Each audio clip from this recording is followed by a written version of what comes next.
Welcome to recipes in my way. இன்றைக்கி நம்ம அருமையான சுவையில் வீடே மணக்கிற அளவுக்கு செட்டிநாடு மசாலா தான் செய்ய போகிறோம். சைவம் அசைவம் ரெண்டுக்குமே இந்த மசாலாவை உபயோகப்படுத்திக்கலாம். 200 கிராம் அளவுக்கு இந்த செட்டிநாடு மசாலாவை எப்படி செய்கிறது, இதுக்கு தேவையான பொருட்கள் என்ன பார்க்கலாம் வாங்க. பேனில் 1/2 டீஸ்பூன் தேங்காய் எண்ணெய், 20 வரமிளகாய், இதனோட எடை 20 கிராம். குறைஞ்ச தீயில் ஒரு 30 செகண்ட் இதை வறுத்துக்கலாம். இது ஏற்கனவே வெயிலில் காய வச்சுருந்த வரமிளகாய் தான். இப்போ இதில் 6 டேபிள் ஸ்பூன் மல்லி, இதனோட எடை 25 கிராம். 5 டேபிள் ஸ்பூன் மிளகு, இதனோட எடை 35 கிராம். மறுபடியும் ஒரு 2 நிமிஷம் இதை நல்லா வறுத்துக்கலாம். குறைஞ்ச தீயில் தான் வறுக்கணும். எல்லா மசாலாவையும் கருகாத அளவுக்கு வறுக்கணும். கருகிடுச்சுன்னா டேஸ்ட்டும் மாறிடும், மணமும் மாறிடும். ஒரு டிஷ்யூ பேப்பரில் இதை போட்டுக்கலாம். அப்போ தான் இதில் இருக்கிற எண்ணெயை அந்த பேப்பர் உறிஞ்சிக்கும். 5 கொத்து கறிவேப்பிலையை உருவி போட்டு முறுமுறுப்பாக வர அளவுக்கு வறுத்துக்கலாம். 1-2 வறுபடாது, பரவாயில்ல.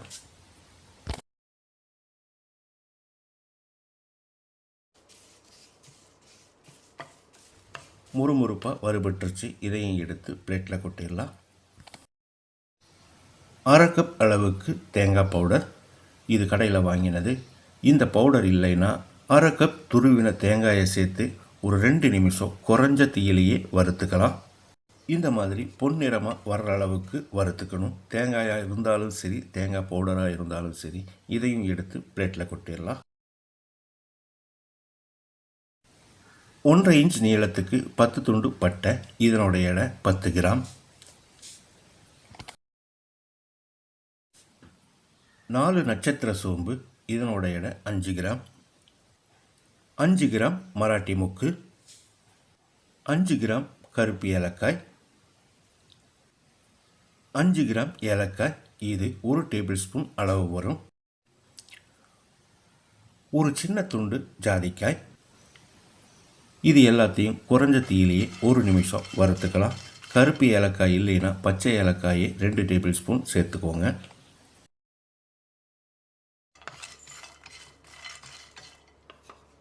இப்போ இதோட 1 டேபிள் ஸ்பூன் கிராம்பையும் சேர்த்துக்கலாம். இதனோட எடை 5 கிராம். ஒரு 30 செகண்ட் பிரட்டி விட்டுடலாம். இப்போ இதில் 1/2 டீஸ்பூன் வெந்தயம், 2 டேபிள் ஸ்பூன் அரிசி, பச்சரிசியாக இருந்தாலும் சரி, புழுங்கல் அரிசியாக இருந்தாலும் சரி, 2 ஜாதிப்பூ, 1/2 டேபிள் ஸ்பூன் சோம்பு, இதனோட எடை 7.5 கிராம். 1 டேபிள் ஸ்பூன் சீரகம், இது 5 கிராம்.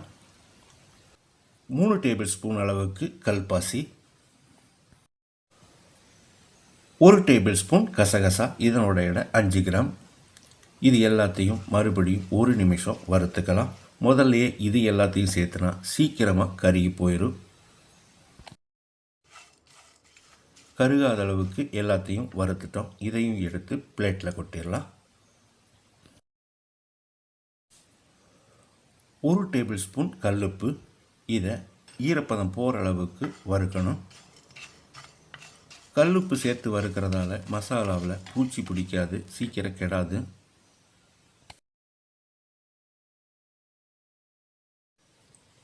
2 பிரியாணி இலையும் சின்ன சின்ன துண்டுகளாக கிள்ளி போட்டு வறுத்துக்கலாம். செட்டிநாடு மசாலாவுக்கு தேவையான எல்லாத்தையுமே வறுத்துட்டோம். இது நல்லா ஆறின பிறகு பவுடராக அரைச்சி எடுத்துக்கலாம். ரொம்ப நைஸான பவுடராக வராது, கொஞ்சம் குறகுறப்பாக தான் வரும். இந்த மசாலா பொடியை வறுக்கும்போது வீடே மணக்கிற அளவுக்கு இருக்கும். செட்டிநாடு மசாலாவை அரைச்சிட்டோம். இந்த மசாலா பொடியை வச்சு வீடே மணக்கிற அளவுக்கு அருமையான சுவையில் ஒரு சிக்கன் குழம்பு எப்படி செய்கிறதுங்கிறத பார்க்கலாம் வாங்க. இந்த சிக்கன் குழம்போட ருசிக்கும் மணத்துக்கும் ஒரு தட்டு சோறு பத்தாது, அந்த அளவுக்கு டேஸ்ட்டாக இருக்கும். இந்த சிக்கன் குழம்புக்காக சிக்கன் தொடப்பகுதி 3/4 கிலோ க்ளீன் பண்ணி எடுத்து வச்சுருக்கேன். குக்கரில் 2 டேபிள் ஸ்பூன் தேங்காய் எண்ணெய். தேங்காய் எண்ணெய் தான் செட்டிநாடு ரெசிபீஸுக்கு நல்ல டேஸ்ட்டை கொடுக்கும்.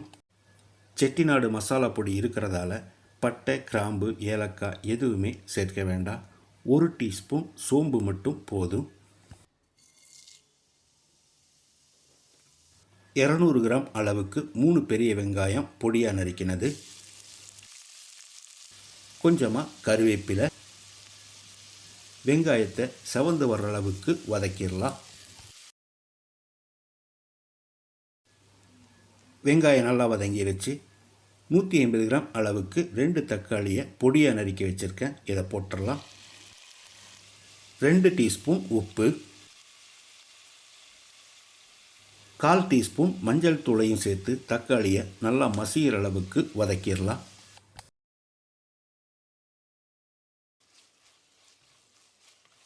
தக்காளி மசிகிற அளவுக்கு வதங்கிருச்சு. 2 டேபிள் ஸ்பூன் இஞ்சி பூண்டு விழுது சேர்த்து பச்சை வாசனை போகிற அளவுக்கு ஒரு 30-40 செகண்ட் வதக்கிடலாம்.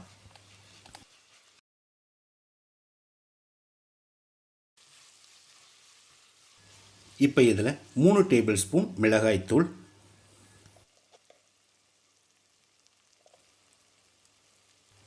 3 டேபிள் ஸ்பூன் மல்லித்தூள்,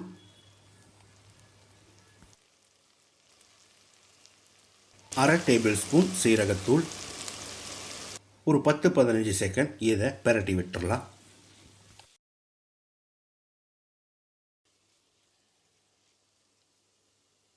இப்போ இதில் 1 கப் அளவுக்கு தண்ணி சேர்த்து கலந்து விட்டு கொதிக்க விட்டுடலாம். மசாலாவோட பச்சை வாசனை போகிற அளவுக்கு கொதிக்கட்டும்.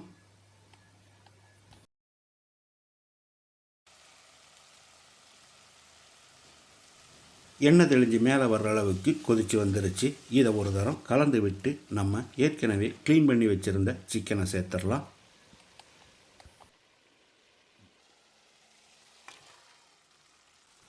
ஒரு நிமிஷம் இதை நல்லா ஃப்ரை பண்ணி விடணும்.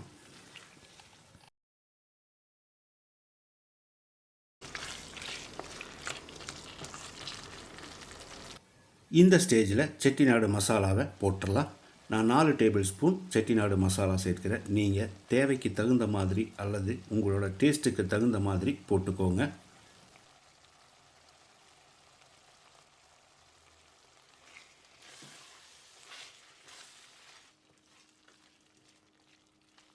மசாலாவை போட்டு கலந்து விட்ட பிறகு தேவையான அளவுக்கு தண்ணி சேர்த்துக்கலாம். இந்த குழம்புக்கு நான் 1/2 கப் அளவு தண்ணி சேர்க்கிறேன்.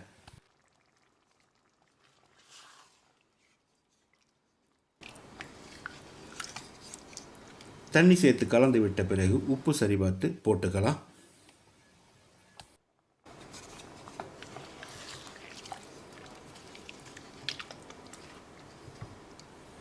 இப்போ குக்கரை மூடி அதிகப்படியான தீயில ஒரு விசிலும் குறைஞ்ச தீயில ஒரு விசிலும் விட்டு எடுத்துக்கலாம்.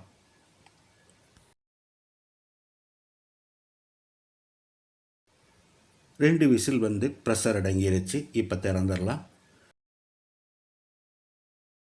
குறைஞ்ச தீயில வேக வைக்கிறதால சிக்கன் எந்த அளவுக்கு வெந்திருக்குதுன்னு பாருங்கள். பஞ்சு மாதிரி வெந்திருக்கு. இப்போ ஸ்டவ் பற்ற வச்சு கொதிக்க விட்டுறலாம். இந்த குழம்புல நான் தேங்காய் அரைச்சி ஊற்ற போகிறேன். நீங்கள் விருப்பம் இல்லைன்னா விட்டுறலாம்.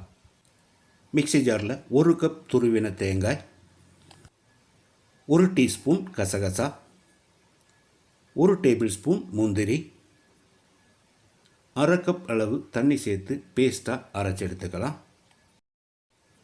நம்ம அரைச்ச தேங்காயை குழம்புல ஊற்றிடலாம்.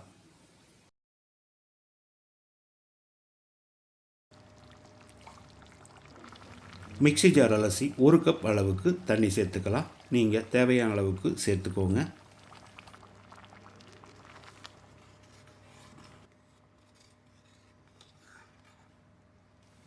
தேங்காய் சேர்த்த பிறகு ஒரு 5-6 நிமிஷம் கொதிக்கட்டும். மூடி வச்சிடலாம்.